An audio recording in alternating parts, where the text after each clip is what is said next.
There is nothing really wrong with this photograph, but as it happens, the taste of the client is king. When I took these pictures of a friend of mine, he liked this one, but he thought that the shadows on his face were a tad too dark. They were fine for me, but I agreed to open them up a bit. One of the tools which one may find very handy in cases like this is volume.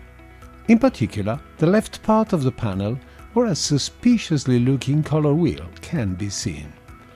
This tool operates by means of a channel mixer.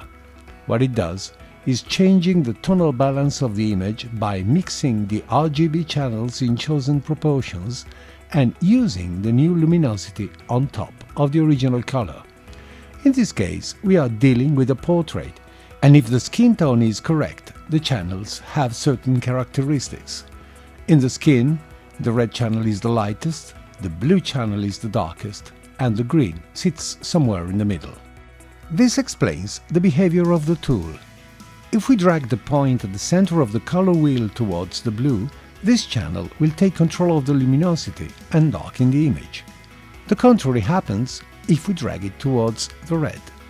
The green won't make such a big difference, also because of how the standard luminosity formula is built in Photoshop. If we drag the center towards the red, the shadows will open up, but the skin will appear washed out. Notice that the shirt instead darkens because it is bluish, so the red channel, which is now in control of luminosity, is darker in it. So we're happy with the shadows, but we loathe mid-tones and highlights.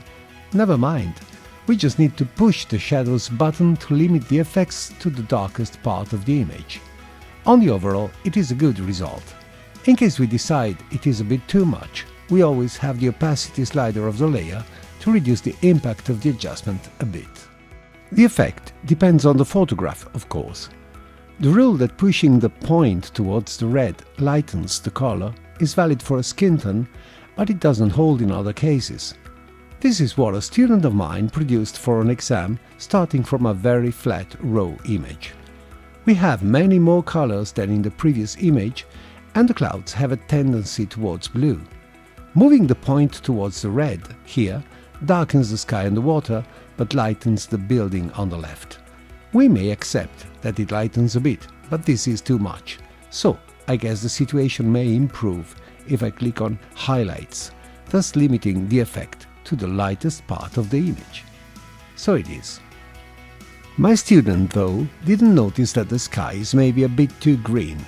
We may correct it with the color wheel because the sky is the lightest extended area in the picture and there are very few other highlights. Move to the Wheel tab then. If we want to reduce the green cast of the sky, we should move the highlights towards its complementary color, that is, magenta. If we go all the way, this is what happens. Far worse than the original, but we only need to go back not a bit, but a lot. For me, this improves the picture, not the color only, but the contrast as well, as it always happens when we manage to get rid of a cast. And speaking about casts, what should we do when we have more than one? Multiple casts are usually difficult to address, so let's look at a possible approach in the next example.